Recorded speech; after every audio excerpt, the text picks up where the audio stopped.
ശേഷം ഷെയ്ഖ് പറയാണ് ഫഇല്ലം യതയസ്സർ അല്ലബിൻ ഫബിഗൈരി ദാലിക്. ഇനി ഒരാൾക്ക് മൂടുകല്ലായിട്ട് ഇഷ്ടിക പോലുള്ളതൊന്നും കിട്ടിയില്ല, അപ്പൊ അതല്ലാത്തത് എന്തെങ്കിലും വെച്ചിട്ട് എന്ത് ചെയ്യാം, മൂടുകല്ലാക്കാം. മിൻ അൽവാഹിൻ ഔ അഹ്ജാരിൻ ഔ ഖശബിൻ യഖീഹി തുറാബ്. അത് വേറെ കല്ലാകാം, അല്ലെങ്കിൽ മരം കൊണ്ടുള്ള പലകയോ കാര്യങ്ങളോ ഒക്കെ ആകാം. എന്തിനാണ് ഇത് വെക്കുന്നത്? മണ്ണ് വാരിയിടുമല്ലോ, ഖബറിലേക്ക് മണ്ണ് വാരിയിടുമ്പോൾ അത് നേരെ മയ്യിത്തിന്റെ ശരീരത്തിൽ ചെന്ന് അല്ലെങ്കിൽ കഫൻ പുടവയിൽ ചെന്ന് പതിക്കാതിരിക്കാനാണ് ഇത് ചെയ്യുന്നത്. സുമ്മ യുഹാലു അലൈഹി തുറാബ്.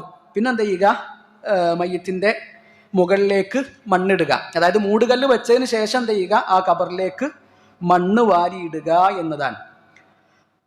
ഈ മണ്ണ് വാരിയിടുന്നതിന് തെളിവുകൾ പലതും ഹദീസിൽ വന്ന് നമുക്ക് കാണാൻ പറ്റും. നബി സല്ലല്ലാഹു അലൈഹി വസല്ലമ ഒരു ജനാസ നിസ്കരിച്ചു. അബൂ ഹുറൈറ റളിയല്ലാഹു അൻഹു റിപ്പോർട്ട് ചെയ്യുന്ന ഹദീസാണ്. സുമ്മ അതാ ഖബറൽ മയ്യിത്തി. എന്നിട്ട് ആ മയ്യിത്തിന്റെ അരികിൽ വന്നു. ഫഹസ അലൈഹി മിൻ ഖിബലി റഅസിഹി സലാസൻ. എന്നിട്ട് ആ മയ്യിത്തിന്റെ തലഭാഗത്ത് നിന്നുകൊണ്ട് 3 പിടി മണ്ണ് അല്ലാഹുവിന്റെ റസൂൽ സല്ലല്ലാഹു അലൈഹി വസല്ലം ആ ഖബറിലേക്ക് വാരിയിട്ടു എന്നാണ് പറയുന്നത്. അതുപോലെ തന്നെ നബി സല്ലല്ലാഹു അലൈഹി വസല്ലമയെ മറമാടിയിട്ട് സ്വഹാബിമാർ തിരിച്ചു വരുമ്പോൾ ഫാത്തിമ റളിയല്ലാഹു അൻഹ അനസ് ബിൻ മാലിക് റളിയല്ലാഹു അൻഹു ചോദിക്കുന്നുണ്ടല്ലോ, അതാബത് അൻഫുസുകും അൻ തഹ്സു അലാ റസൂലില്ലാഹി സ്വല്ലല്ലാഹു അലൈഹി വസല്ലം അത്തുറാബ്.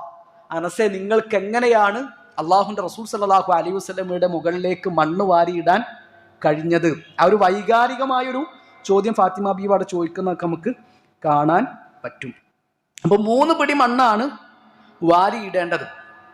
ഒരു പിടിയെങ്കിലും ഏറ്റവും ചുരുങ്ങിയത് വാരിയിടുക എന്നുള്ളതാണ്.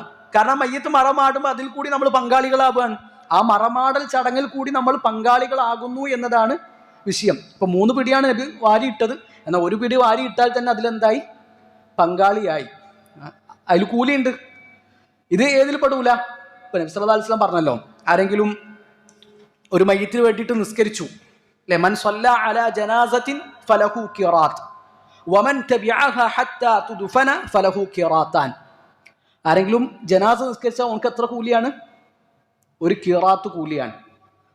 1 ഖിറാത്ത് കൂലി എന്ന് പറഞ്ഞാൽ മിസ്ലു ജബലൈനി അദീമൈൻ, വലിയ 2 പർവ്വതങ്ങളാണ് 2 ഖിറാത്ത് എന്ന് പറഞ്ഞത്.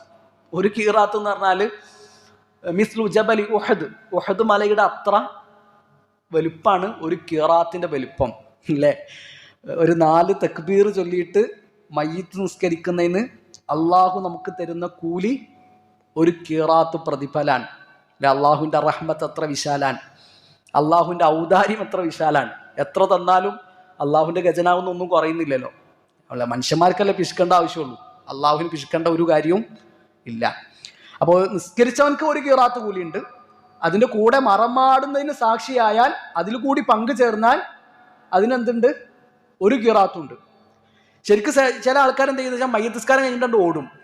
നമുക്ക് പ്രത്യേകിച്ച് പണിയൊന്നും ഉണ്ടാവില്ല, ഒരു തിരക്കും ഉണ്ടാവില്ല. എന്നാലും നിസ്കാരം കഴിഞ്ഞിട്ട് ഒറ്റ ഓട്ടാണ്. അവിടെ അവനക്ക് നഷ്ടപ്പെടുന്നത് 1 ഖിറാത്ത് കൂലിയാണ്. 1 ഉഹദ് മലയുടെ അത്ര കൂലിയാണ് ആ മനുഷ്യൻ അവിടെ നഷ്ടപ്പെടുന്നത്. ചിലരെന്ത് വെച്ചാൽ മയ്യിത്ത് കണ്ടിട്ടുണ്ട് പോകും. നിസ്കാരവും ഇല്ല, മറമാടലും ഇല്ല, തസ്ബീത്തും ഇല്ല, ഒന്നുമില്ല. കാണാന്നുള്ളത് എന്തോ വലിയൊരു സംഭവമായിട്ട് അത് കണ്ടിട്ടുണ്ട് പോകും. അതൊന്നും ശരിയല്ല. നമുക്ക് വലിയ വലിയ പ്രതിഫലമാണ് അവിടെ നഷ്ടപ്പെടുന്നത്. സംഭവം ഫർള് കിഫായാണ്. ഏതെങ്കിലും ഒരു ടീം ചെയ്താൽ ബാക്കിയുള്ളവർക്ക് അതിന്റെ ഉത്തരവാദിത്വം നിന്ന് ഒഴിവാക്കാൻ പറ്റും. എന്നാൽ ബാക്കിയുള്ളവർക്ക് അതിന്റെ കൂലി കിട്ടൂല. ചെയ്തവർക്ക് എന്ത് കിട്ടുള്ളൂ? കൂലി കിട്ടുള്ളൂ. അപ്പൊ ആ കൂലി നമ്മൾ നഷ്ടപ്പെടുത്തരുത്.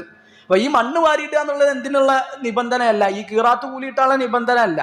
അവിടെ സാക്ഷിയായാൽ തന്നെ എന്ത് കിട്ടും?